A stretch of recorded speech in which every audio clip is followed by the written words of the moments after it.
ورحمة الله وبركاته. الحمد لله نحمده ونستعينه ونستغفره ونعوذ بالله من شرور أنفسنا ومن سيئات أعمالنا. من يهده الله فلا مضل له ومن يضلله فلا هادي له، ونشهد أن لا إله إلا الله، ونشهد أن سيدنا ومولانا محمدا عبده ورسوله صلى الله عليه وعلى آله وصحبه وبارك وسلم. أعوذ بالله من الشيطان الرجيم. بسم الله الرحمن الرحيم.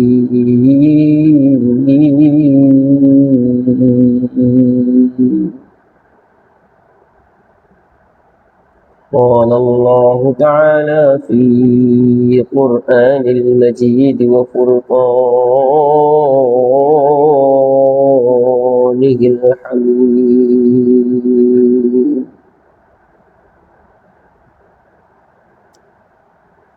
وأتم الحج والعمرة لله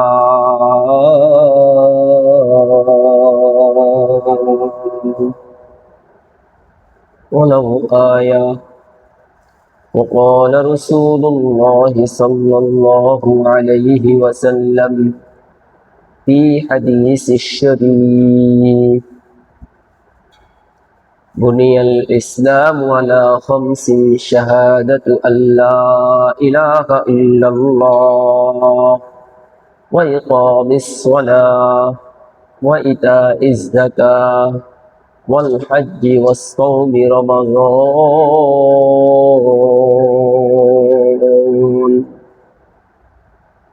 أو كما قال عليه الصلاة والسلام.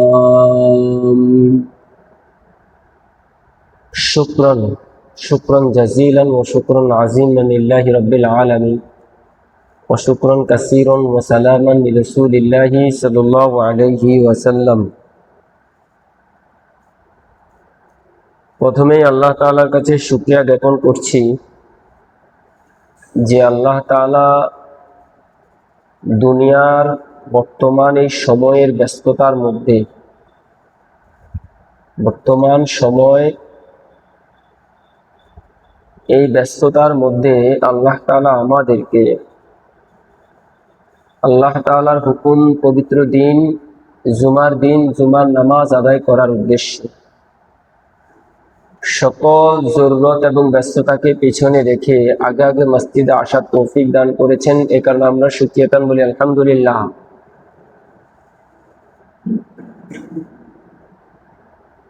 বর্তমান ব্যস্ততার সময়, এখন যে সময় চলতেছে, বেশিরভাগ মানুষই কেউ বা ফসল কাটায় লিপ্ত হয়ে গেছে, কেউ বা কাটবে, এর জন্য প্রস্তুতি নিচ্ছে। আবার কেউ এই ফসলের মাধ্যমে নিজের সামনের জীবনকে অতিবাহিত করবে, এ নিয়ে পরিকল্পনা করছে। ব্যস্ত সময় সকলের ব্যস্ততার মধ্যে দিয়ে যাচ্ছে। এরপরেও আল্লাহ তাআলা আমাদের যাদেরকে ইবাদতের উদ্দেশ্যে, ইবাদতমুখী করার উদ্দেশ্যে মসজিদ, আল্লাহর ঘর, পবিত্র স্থানে আসার তৌফিক দান করেছেন, এটা আল্লাহর শুকরিয়া আদায় করার বিষয়। কারণ জুমার দিন জুমার নামাজের আজান হয়ে যাওয়ার পর থেকে নিয়ে দুনিয়াবী সকল কাজ করা মানুষের জন্য একেবারেই নিষেধ। নিষেধ বলতে হাদিস শরীফে এসেছে হারাম। আর হারাম কাজ মানুষের দ্বারা যতক্ষণ সংগঠিত হতে থাকে ততক্ষণ পর্যন্ত বান্দার আমল নামায় আল্লাহ তাআলা গুনাহ লিখতে থাকে। কিরামান কাতিবিনরা হাম খবর নিস, কিরামান কাতিবিনরা ওই বান্দার আমল নামায় গুনার কাজ হিসেবে লিপিবদ্ধ করতে থাকে। যতটুক সময়, যতটুক সেকেন্ড, মিনিট সে গুনার কাজে অতিক্রম করবে, হারাম কাজের মধ্যে লিপ্ত থাকবে, ততটুক সেকেন্ড, মিনিটেই ওই ফেরেশতারা গুনার কাজের মধ্যে অতিক্রম করার জন্য সেই সময়টা উল্লেখ করে থাকে। তো আমরা আজকে এই জুমার দিন সবসময় বলে থাকি, জুমার দিন অন্তত পক্ষে চেষ্টা করবেন যত দ্রুত সম্ভব মসজিদে চলে আসার জন্য। জুমার দিন খুবই দামি দিন। মানুষের হায়াতের জিন্দেগিতে দামি জিনিসের মূল্যায়ন করে যখন সে সেটার দাম সম্পর্কে বোঝে, দাম সম্পর্কে জানে, দাম সম্পর্কে, সেটার মূল্য সম্পর্কে মানুষের ভিতরে জ্ঞান অর্জন হয়, তখনই মানুষ সেটার মূল্যায়ন করে। অর্থ করি দুনিয়ার মধ্যে একটা দামি জিনিস, হীরা, মণি, মুক্তা, জহরত একটা দামি জিনিস, স্বর্ণ, অলংকার, রূপা দামি জিনিস। এটার মূল্য মানুষ বোঝে দেখেই এটার জন্য, এটাকে অর্জন করার জন্য মানুষের বুঝ হওয়ার পর থেকে, অথবা এমনও আছে নাবালেগ বাচ্চা থেকে নিয়ে শুরু করে তার মৃত্যু পর্যন্ত সে সেটা অর্জন করার জন্য দিশেহারা হয়ে থাকে। কিন্তু মানুষ সবচাইতে বড় দুঃখজনক বিষয় হচ্ছে, সবচাইতে যে জিনিসটা বেশি মূল্য সেটার মূল্যায়ন মানুষ করতে জানে না। মানুষের দুনিয়ার মধ্যে সবচাইতে মূল্যবান যে জিনিস সেটা হচ্ছে হায়াত। এই হায়াতকে কাজে লাগিয়ে মানুষকে অর্জন করার জন্য বলা হয়েছে তোমরা আখিরাতকে অর্জন করো। কারণ তোমাদের কাছে সবচাইতে বড় যে জিনিসটা দরকার আর সেটা তোমরা অর্জন করতে হবে দুনিয়ার জমিনের মধ্যে থেকে, সেটাই হচ্ছে আখিরাত। দুনিয়ার কোনো কিছুই মানুষের সাথে নিতে পারবে না। দুনিয়াতে আল্লাহ তাআলা যা কিছু পাঠাইছে একমাত্র রূহ ছাড়া বাকি সব জিনিসই দুনিয়াতেই রেখে যেতে হবে। দুনিয়াতে যা কিছু আল্লাহ দিয়েছেন শুধু রূহ ছাড়া আর বাকি সব কিছুই কি দুনিয়াতে রেখে যেতে হবে।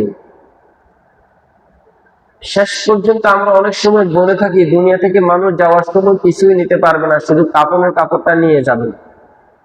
কিন্তু প্রকৃতপক্ষে এই কাফনের কাপড়ও মানুষ সাথে করে নিতে পারবে না। এই কাফনের কাপড়ও একদিন মাটির সাথে মিশে যাবে, ঠিক কিনা? দুনিয়ার এই রক্তে মাংসে গড়া এই 3.5 হাত বডি জাররা পরিমাণ একটা অংশ আপনি আল্লাহর সামনে নিয়ে দাঁড়াতে পারবেন না। শেষ পর্যন্ত যে জিনিসটা পেঁচিয়ে, যে জিনিসটা গায়ে জড়িয়ে আপনাকে দুনিয়ার জমিন থেকে বিদায় নিতে হয় সেটা হচ্ছে কাফনের কাপড়। এই কাফনের কাপড়টাও আপনি সঙ্গে করে নিতে পারবেন না, সেটাও কবরে মিশে যাবে। কাল কঠিন কিয়ামতের ময়দানের দিন আল্লাহ উঠাবেন কিভাবে? ইসরাফিল আলাইহিস সালাতু ওয়াস সালাম যখন সিংহায় ফু দিবে, মানুষগুলো উলঙ্গ অবস্থায় উপরের দিকে তাকিয়ে তখন উঠতে থাকবে, তাদের পরনে তখন কাপড়ও থাকবে না। দুনিয়ার যেই বডি, যেই দেহ নিয়ে আপনি এসেছেন সেই দেহ আপনার সাথে তখন থাকবে না। তখন ওই হাসরের ময়দানের অবস্থান অনুযায়ী বডি দিয়ে আল্লাহ তাআলা আবার আপনাকে নতুন করে বানিয়ে সেখানে উঠাবে। এমন এক আজীব বস্তু হচ্ছে মানুষ,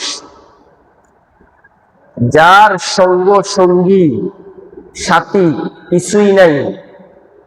এই কারণে আল্লাহ রাসূল সাল্লাল্লাহু আলাইহি ওয়াসাল্লাম বলেন, দুনিয়ার জমিনের কোনো কিছুর মায়া তোমরা করিও না, কোনো কিছুই অর্জনের জন্য পাগল হইও না। জরুরত পূরণ করার জন্য অতিবাহিত করার জন্য একটু সময়ে যা কিছু প্রয়োজন সেটা অর্জন করে কোন রকম সেখান থেকে বিদায় নিয়ে আল্লাহর সামনে উপস্থিত হওয়ার প্রস্তুতি নাও।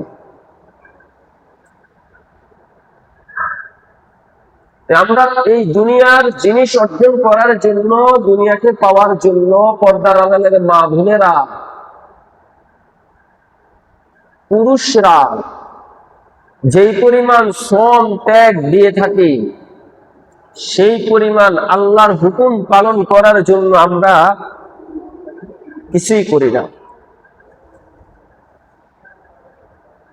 আল্লাহর পক্ষ থেকে বান্দার জন্য মৌলিক 5টা হুকুম আল্লাহ তাআলা করেছেন।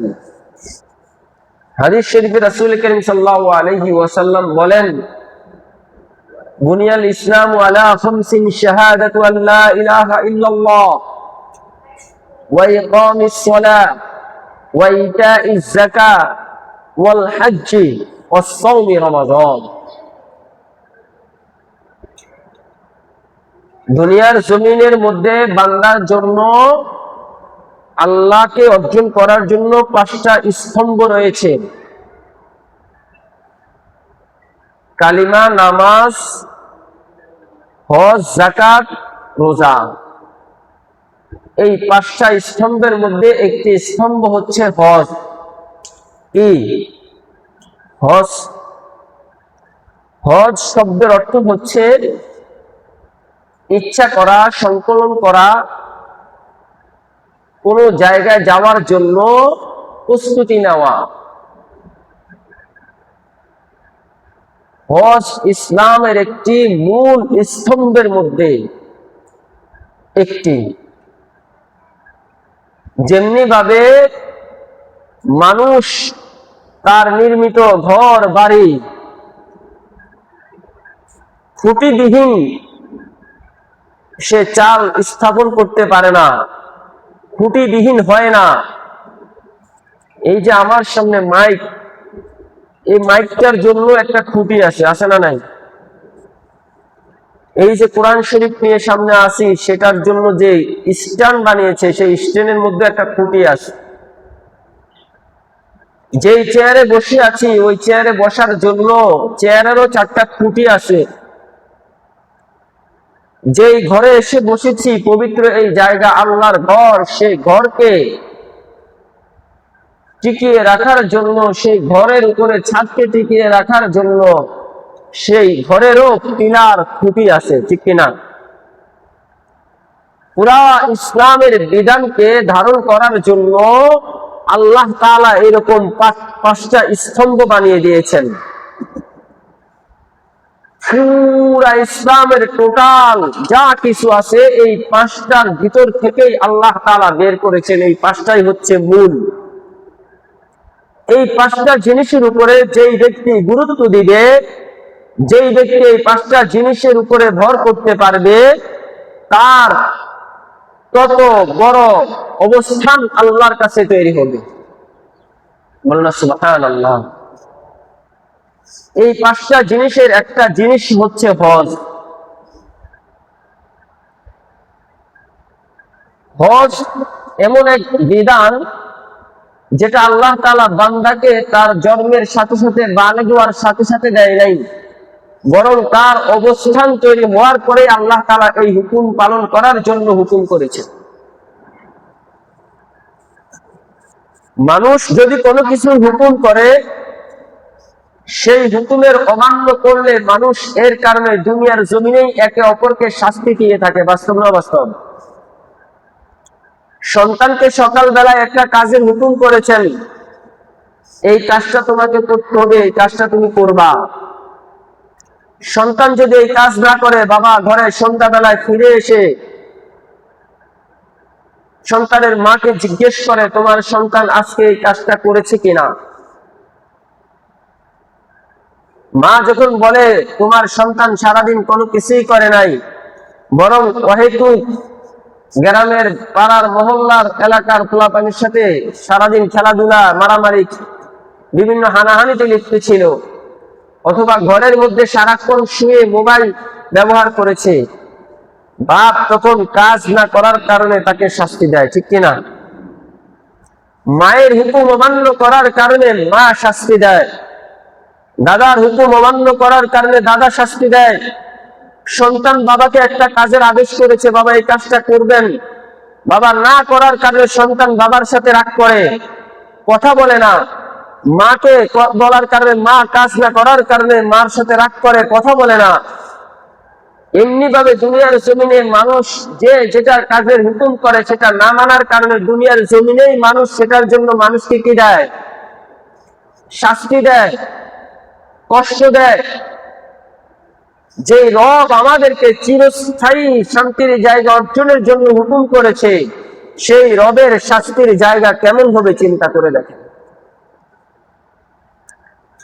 তো আল্লাহ তাআলা বান্দার বয়স অনুযায়ী, অবস্থান অনুযায়ী আল্লাহর বিধানগুলোর হুকুম করেছেন। তার মধ্যে একটি হুকুম হচ্ছে হজ করা। হজ কখন করতে হবে? হজ কখন আপনার উপরে ফরজ হবে? অসংখ্য মানুষের উপরে হজ ফরজ হয় নাই, কিন্তু সে হজ করে বসে আছে, হজ করার জন্য পাগল হয়ে যায়। আবার অসংখ্য এরকম হাজার হাজার কোটি কোটি টাকার মালিকেরা আছে, সর্বদিক দিয়ে স্বাবলম্বী হওয়ার পরেও সে হজ করে না। সে মনে করে একটা সময় বৃদ্ধ বয়সে হজ করব, অথচ হজ করার সবচাইতে উত্তম বয়স হচ্ছে যৌবন কাল, যৌবনের বয়স, যুবক বয়স। কারণ বৃদ্ধ বয়সে নামাজ এসে তাসবিহাত কতবার পড়ে সে তো সেটাও জানে না, ঠিক কিনা? সূরা ফাতিহা পড়লে সূরা ফাতিহার সাথে আরেকটা সূরা পড়ছে কিনা সেটাও জানে না। অনেক সময় রুকু করছে কিনা সেটাও জানে না। সেজদা একটা করছে আরেকটা করছে কিনা সেটাও খেয়াল থাকে না। এমন বয়সেই বৃদ্ধ অবস্থায় যখন হাঁটতে পারে না, অসংখ্য মানুষ হুইল চেয়ারে করে তখন হজ করতে যায়। আসলে হজ কি তখনই তার উপর ফরজ? হজের মূল বয়সটা কখন, সময় কখন? উলামায়ে কেরাম কয়েকটি কথা বলেছেন হজ ফরজ হওয়ার বিষয়ে। এক নাম্বার হচ্ছে যখন কোন ব্যক্তি তার কাছে তার ব্যবহৃত টাকার চাইতে অথবা তার খরচ মিটানোর টাকার চাইতে অতিরিক্ত 6 থেকে 7 লাখ টাকা হয়। কত লক্ষ টাকা? অতিরিক্ত টাকা।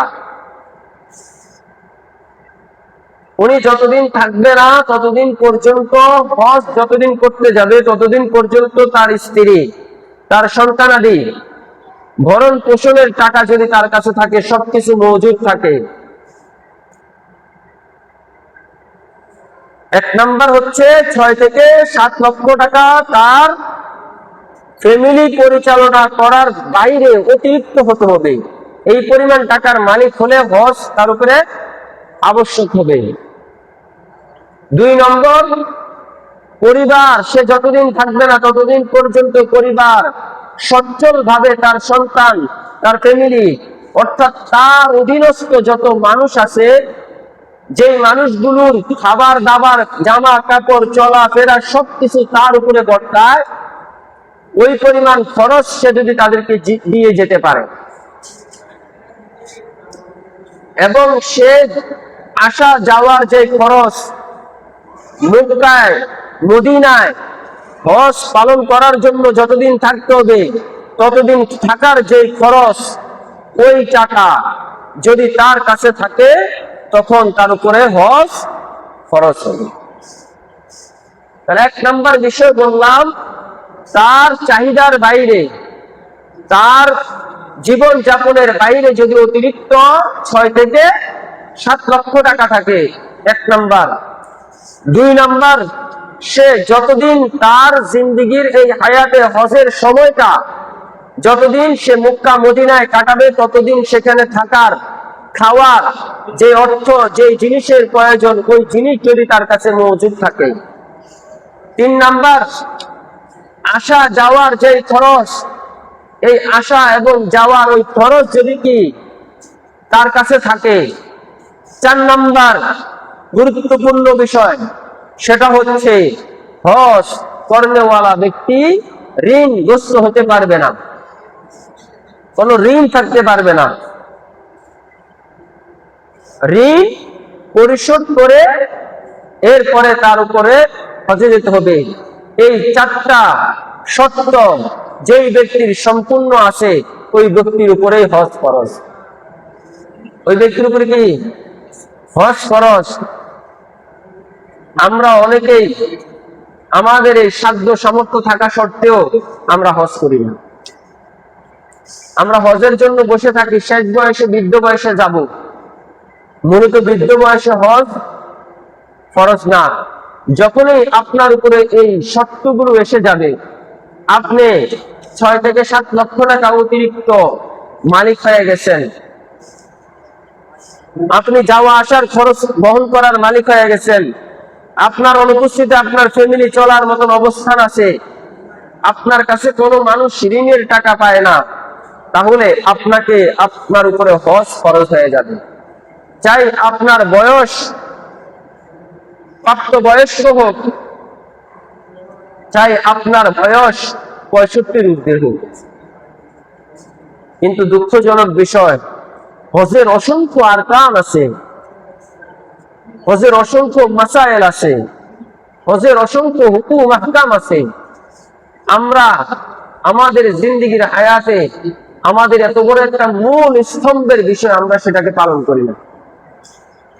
খুব অল্প সংখ্যক মানুষ হজ করে, ঠিক কিনা? আমরা অনেক দেখেছি বহু বড় বড় অর্থশালী ঋণ খেলাফি ব্যক্তিরা হজে যায়, অথচ রাষ্ট্রীয়ভাবে মানুষ হাজার হাজার টাকা ঋণ পায়। তার এই হজ আল্লাহর কাছে কতটুকু কবুল হবে আল্লাহ ভালো জানে। হজে যাওয়ার ইচ্ছা আমাদের সবাইকে করতে হবে। হজ এত বড় একটা গুরুত্বপূর্ণ ইবাদত। বর্তমান সময় হজের সময়, বর্তমান সময় হজের সময় চলতেছে, হজ করার সময় চলতেছে। হায়াতের জিন্দেগির সময় কার কখন শেষ হয়ে যায় দুনিয়ার মানুষ আমরা কেউ জানি না। এই কারণে হজ যাদের উপরে ফরজ হয়েছে, আজকে যে 4টা শর্তের কথা বললাম, এই 4টা জিনিস যার পূরণ আছে আজকেই নিয়ত করে ফেলেন, এইবারেই ইনশাআল্লাহ হজে যাব। এইবারে কি ইনশাআল্লাহ হজে যাব। যদি আপনি এই হজের হুকুম না মেনে, হজের আহকাম না পূরণ করে, হজের বিধান না পূরণ করে আপনি দুনিয়ার জমিন থেকে বিদায় নিয়ে আখিরাতের জমিনে গমন করেন, তাহলে মনে রাখবেন ইসলামের মূল স্তম্ভ সেটা না মানার কারণে আপনাকে শাস্তিযুক্ত হতে হবে। এই কারণে আল্লাহর হুকুম, আল্লাহর জমিনে আল্লাহর এই বিধানকে আমাদের মানা এবং এ অনুযায়ী নিজের জীবনকে গঠন করা প্রত্যেকটা নারী এবং পুরুষের আবশ্যক। পর্দার আড়ালের অসংখ্য মা বোনেরা বলতে পারেন যে আমাদের উপর হজ আবশ্যক হবে কখন? একই সিস্টেম আপনার উপরও যদি আপনিও যদি এই সমস্ত জিনিসগুলো সম্পূর্ণ থাকে তাহলে আপনার উপরও হজ ফরজ হয়ে যাবে। তবে আপনার হজের খরচ সবকিছু বহন করতে হবে কে? আপনার স্বামী, যার তত্ত্বাবধানে, যার অধীনস্থে আপনি আছেন। যদি আপনার স্বামী, আপনার কোনো ঋণ নাই, আপনার তো পুরা অন্তর্ভুক্ত আপনার স্বামীর আওতায় আছেন। আপনার স্বামী যখন এই সমস্ত জিনিসগুলোর থেকে মুক্ত থাকবে, এই সমস্ত 4টি বিধানের উপর উঠতে যাবে, তখন আপনার স্বামীর সাথে সাথে আপনার উপরও হজ আবশ্যক হয়ে যাবে। আপনার উপরে কি হবে? হজ আবশ্যক হয়ে যাবে। শুধু স্বামীর উপরে হজ আবশ্যক নয়, বরং আপনি স্বামীর আওতাধীন থাকার কারণে স্বামীর উপরে যখন হজ আবশ্যক হয়ে যাবে, ফরজ হয়ে যাবে, তখন আপনার উপরও হজ কি হয়ে যাবে? ফরজ হয়ে যাবে। আলা কুল্লুকুম রাইন ওয়া কুল্লুকুম মাসউলুন আন রায়াতিহি। প্রত্যেকটা পুরুষ, প্রত্যেকটা মানুষ দুনিয়াতে তার নিজ নিজ অধীনস্থদের উপরে সে একজন দায়িত্বশীল। এই কারণে আপনার স্বামী হিসেবে আপনার উপর হজ ফরজ হয়েছে, আপনার স্ত্রীর উপর হয় নাই, এটা ভাবলে হবে না। বরং আপনার স্বামীর উপরে হজ ফরজ হওয়ার সাথে সাথে আপনার দেহের অংশ আপনার স্ত্রী, আপনার শরীরের অংশ আপনার স্ত্রী, আপনার অর্ধাঙ্গিনী আপনার স্ত্রীর উপরও হজ কি হয়ে যাবে? ফরজ হয়ে। যদি একসাথে দুজনের খরচ বহন না করতে পারেন, তাহলে আপনার উপরে যখন ফরজ হবে আপনি তখন সেই হজ করে নেবেন, এর পরের বার আপনার স্ত্রীকে হজ করান। যদি সম্ভব হয় একটু অপেক্ষা করে দুজন একসাথে গমন করলে সবচেয়ে উত্তম, কারণ মহিলারা মাহরাম ছাড়া হজে যাওয়া যাবে না। ওই 14 জন পুরুষ যাদের সাথে দেখা দেওয়া মহিলাদের জন্য বৈধ, আবার ওই 14 জন নারী যাদের সাথে পুরুষও দেখা দেওয়া বৈধ। আমরা তো পুরুষরা মনে করি শুধু নারীদের জন্যই পর্দা, শুধু নারীরাই পুরুষের সামনে যেতে পারবে না, আমরা এটা মনে করি না। না না না, বরং পুরুষের জন্য পর্দা ফরজ। আমি তো মনে করি নারীর আগে পুরুষের উপরে পর্দাটা বেশি আবশ্যক করা দরকার। এই কারণে স্বামীর উপরে যখন হজ ফরজ হবে, সাথে সাথে তার অধীনস্থ স্ত্রীর উপরও কি হয়ে যাবে? ফরজ হয়ে যাবে।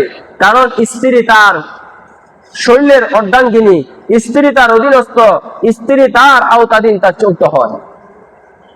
এই কারণে নারীদেরও অধিকার রয়েছে স্বামীর উপরে।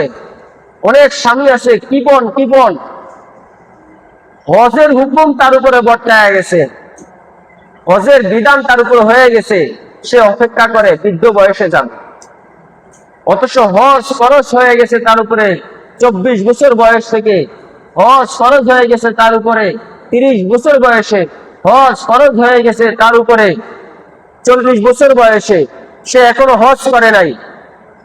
যতদিন পর্যন্ত হজ আপনার উপরে ফরজ হয়েছে তখন থেকে নিয়ে যতদিন পর্যন্ত আপনি হজ না করে অতিক্রম করবেন, ততদিন পর্যন্ত হজ না করার কারণে আপনার আমলনামার গুনার খাতা লিখতে থাকবে। এবার একটা সংক্ষেপ উসুল বাতায়া দিই। গুনাহ লেখা হয় কখন? গুনাহ লেখা শুরু হয় কখন? গুনাহ লেখা শুরু হয় যখন তার উপরে যে জিনিসের হুকুম বর্তায় যায়, তখন থেকে শুরু হয়। যতক্ষণ পর্যন্ত সে এটার বিধান আদায় না করে ততক্ষণ গুনাহ লিখতে থাকে। যখন সে সেটার হুকুম আদায় করে ফেলে, ওই গুনাহকে ওই বাদদিলুস সাইয়্যাতি বিল হাসানাত, গুনাহকে আল্লাহ তাআলা সওয়াব দ্বারা পরিপূর্ণ করে দেন। আল্লাহ সুবহানাল্লাহ। কথাটা বুঝাইতে পারছি? যোহরের নামাজের সময় হয়েছে, যতক্ষণ পর্যন্ত আপনি যোহরের নামাজ না আদায় করবেন, যখন এই সময় শুরু হয়ে গেছে, না আদায় করার কারণে আপনার গুনাহ লেখা হয়ে গেছে, আপনি এখনো আদায় করেন নাই, এখনো আদায় করেন নাই, এখনো আদায় করেন নাই। এই আদায় না করার কারণে আপনার আমলনামায় নায়ের হুকুম লেখা হয়ে গেছে। কথাটা ভালো করে বুঝবেন। যখন আপনি যোহরের নামাজ আদায় করবেন তখন গিয়ে আপনার এই হুকুম আল্লাহ তাআলা সওয়াবের খাতা কি করবেন? লিখে দিবেন। আর যদি না করেন, যোহরের নামাজ থেকে আসরের নামাজ পর্যন্ত যে সময় ছিল, এই সময়ের ভিতরে যোহরের নামাজের হুকুম নামাজ আদায় না করার কারণে এই পুরা সময়টা হুকুম অমান্য করার কারণে আল্লাহ তাআলা গুনার খাতায়, যোহর নামাজের গুনার খাতায় লেখা হয়ে যাবে। হজের গুনাহ লেখা হয় কখন? আমরা অনেক সময় মনে করি গুনাহ লেখা হয় কখন? গুনাহ শুরু হয় কখন? মানুষের আমলনামায় গুনার খাতা লেখা হয় কখন? যখন যেটার হুকুম আপনার উপরে ফরজ হয় সেটা আদায় না করার পর্যন্ত ওইটার গুনাহ আপনার আমলনামায় লেখা হয়। ওই সময়টা পুরাটাই গুনার মধ্যে লেখা হয়। যখন আদায় করবেন, ওই বাদদিলুস সাইয়্যাতি বিল হাসানাত, আগে এই অমান্যের জিনিসটাকে আল্লাহ তাআলা সওয়াব দ্বারা পরিবর্তন করে আপনার আমল নামায় সওয়াবের লিখে দেবেন না সুবহানাল্লাহ। এই হজের বিধান যখন আপনার উপরে ফরজ হয়েছে তখন থেকে আপনি আদায় করেন নাই, আজ পর্যন্ত যতক্ষণ পর্যন্ত আপনি জীবিত আছেন, হজ না আদায় করার কারণে, ফরজ হয়ে যাওয়ার কারণে আপনার আমল নামায় না আদায়ের হুকুম লেখা হইতেছে। যদি এই অবস্থায় আপনি মারা যান তাহলে হজ না আদায় করার কারণে যে শাস্তি আপনার পেতে হবে, ওই শাস্তি যে সময় থেকে শুরু হয়েছে ওই সময় পর্যন্ত এই পর্যন্ত আপনার আমল নামায় লেখা হবে। খুব কঠিন। আমরা অনেক সহজ মনে করি দুনিয়ার বিধানকে, আল্লাহর হুকুমকে। সবচাইতে দুনিয়ার মানুষ আল্লাহর হুকুমের যে পরিমাণ অমান্য করে আর কোনো কিছুর এত বেশি অমান্য করে না। এই কারণে সতর্ক হওয়া দরকার। কি হওয়া দরকার? সতর্ক হওয়া দরকার, সতর্ক হওয়া দরকার। হজ একটা ফরজ বিধান, আল্লাহর জন্য এই হজ আপনাকে করতে হবে। হজের অনেক গুরুত্ব এবং তাৎপর্য রয়েছে, সওয়াব রয়েছে। আল্লাহর কাবাকে সচক্ষে দেখা, নবী করিম সাল্লাল্লাহু আলাইহি ওয়াসাল্লামের মুহাব্বতে ওনার রওজার সামনে দাঁড়িয়ে ওনাকে সালাম দেওয়া, হাজারো মানুষের টাকা পয়সা না থাকা সত্ত্বেও আল্লাহ কবুল করে নেয়। আর হাজারো লক্ষ কোটি মানুষের হাজার হাজার কোটি টাকার মালিক হওয়ার পরেও আল্লাহ তার কপালে রাখে না, ঠিক কিনা? এই টাকা দিয়ে কি লাভ? এই অর্থ দিয়ে কি লাভ? যে অর্থ, যেই টাকা আমার আল্লাহকে অর্জন করার মাধ্যম হয় না, যেই অর্থ, যেই ধন দৌলত, যেই সম্পদ আল্লাহকে অর্জন করার মাধ্যম হয় না, সেই ধন দৌলত, সেই টাকা পয়সা, সেই যৌনস দুনিয়ার এবং আখিরাতে কোনো ফায়দাই হয় না।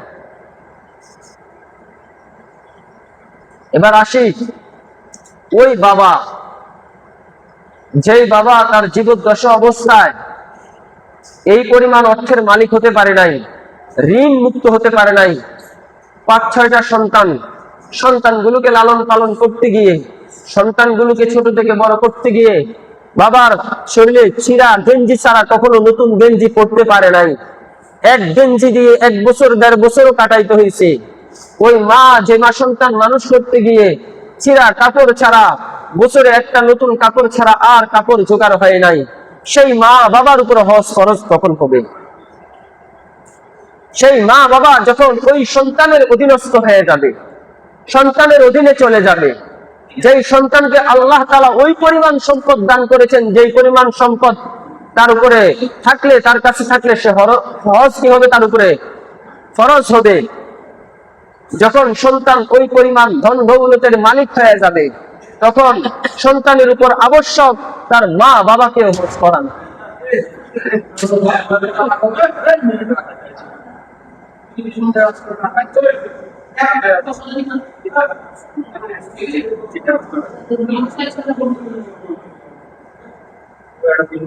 আস্তাগফিরুল্লাহ, আস্তাগফিরুল্লাহ, আস্তাগফিরুল্লাহ, ইস্তিগফার করি, আস্তাগফিরুল্লাহ,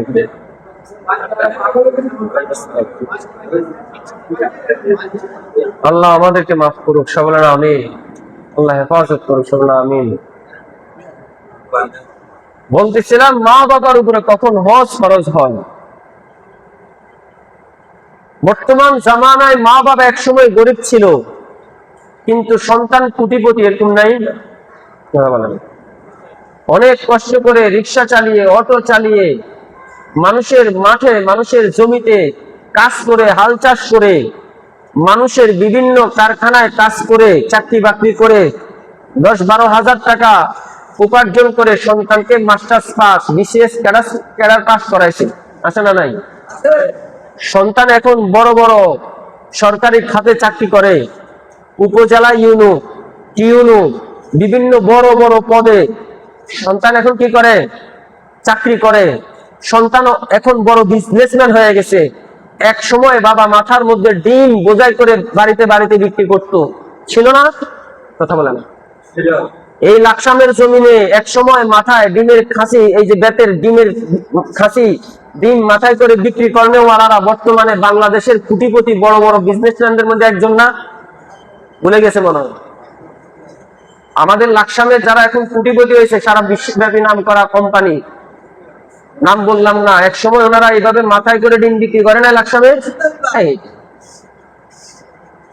আজকে কি কত কোটি টাকার মালিক? নিজ হাজার হাজার লক্ষ লক্ষ কোটি কোটি মানুষ তাদের প্রতিষ্ঠানে কাজ করে কোটিপতি হইতেছে এখন, ঠিক কিনা? অথচ এক সময় বেতের ডিমের খাসির মধ্যে ডিম 200-300 নিয়ে গরম সিদ্ধ ডিম আর কাঁচা ডিম বিক্রি করতো বাড়িতে বাড়িতে গিয়ে। তো বাপ ছিল কষ্ট করে সন্তান মানুষ করে বিজনেসম্যান হয়ে এখন কোটিপতি হয়ে গেছে। বাপের উপরে তখন হজ ফরজ হয় নাই, কারণ বাপে তো ঋণের বোঝায় কাঁধ থেকে নামাতে পারে না, ঠিক কিনা?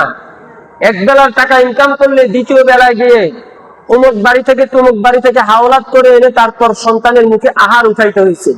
এরকম দিন আমাদের আগে যায় নাই? শোনা বলে না, এখানে সবাই মনে হয় কোটিপতির ছেলে। সবার বাপ জন্ম সূত্রে স্বর্ণের চামচ মুখ দিয়ে মুখে করে পানি দিয়ে পান বড় হয়েছে নাকি? নাকি বেশিরভাগই আমরা আমাদের বাবারা মানুষের জমিতে কাজ করে খেটে কৃষক করে জমি চাষ করে হাল দিয়ে মাটি কেটে আমাদেরকে পড়ালেখা করায় বড় করছেন, ঠিক কিনা? আমাদের সাবেক অর্থমন্ত্রী ছিলেন, এক সময় বাবা কৃষক ছিলেন। এই কারণে বলতেছিলাম, এই রকম সন্তান যখন কোটিপতি হয়ে যাবে তখন ওই সন্তানের উপর আবশ্যক, সন্তানের উপর যখন হজ ফরজ হয়ে যাবে, ওই পরিমাণ টাকা তার কাছে থাকবে, তখন ওই সন্তানের উপরে আবশ্যক হয়ে যায় মা বাবা দুজনকে হজ করান। কিন্তু দুঃখজনক বিষয়, অর্থের মালিক হলে এখন সন্তানরা মা বাবাকে ভুলে যায়। আল্লাহ আমাদের সবাইকে হেফাজত করে সবাই আমিন। আমার ভাই বন্ধুগণ, আজকে শুধু হজ কখন ফরজ হবে, কখন কার উপরে হজ আবশ্যক হবে সেই বিষয় বললাম। এই হজে যাওয়ার জন্য, আল্লাহর কাবাকে দুচক্ষে দেখার জন্য, হযরত আসাদে চুমা দেওয়ার জন্য, নবী করিম সাল্লাল্লাহু আলাইহি ওয়াসাল্লামের রওজার পাশে দাঁড়িয়ে নবী করিম সাল্লাল্লাহু আলাইহি ওয়াসাল্লামকে একটু সালাম বিনিময়ের জন্য এখন থেকে নিয়ত করেন, এখন থেকে নিয়ত করেন। এই পৃথিবীর জমিনে এমনও আছে ব্যান গাড়ি চালায়া টাকা জমাইয়া আল্লাহর নবীজির রওজা পর্যন্ত সে পৌঁছে গেছে। অথচ আপনার মতো আমার মতো লাখ টাকার ইনকামকারী ওলারাও এখনো পায়নি। আল্লাহ আমাদের সবাইকে বুঝার তৌফিক দান করুন, আমিন। হজ এর মতন একটা গুরুত্বপূর্ণ হুকুম আল্লাহ আমাদেরকে পালন করার তৌফিক দান করুন, আমিন। আজকে যে আলোচনা করেছি সেই আলোচনা অনুযায়ী নিজেও আমল করার তৌফিক যেন আল্লাহ তাআলা আমাকে দান করুন, আমিন। আসসালামু আলাইকুম ওয়া রাহমাতুল্লাহি ওয়া বারাকাতুহু।